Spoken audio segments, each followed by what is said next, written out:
Chen lấn đón năm mới trên phố Nguyễn Huệ, thành phố Hồ Chí Minh, dòng người đổ về phố đi bộ Nguyễn Huệ, quận 1, đón năm 2025 khiến nơi đây không còn chỗ trống, nhiều người phải chen lấn nhau để di chuyển, tối 31 tháng 12.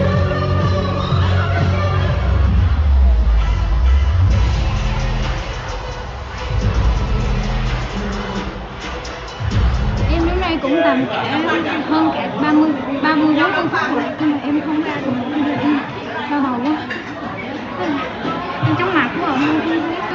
Em định đi tới qua bạn nhưng mà em nói không được, mọi người cứ chen tới đẩy em vô, xong rồi em bị ngợp.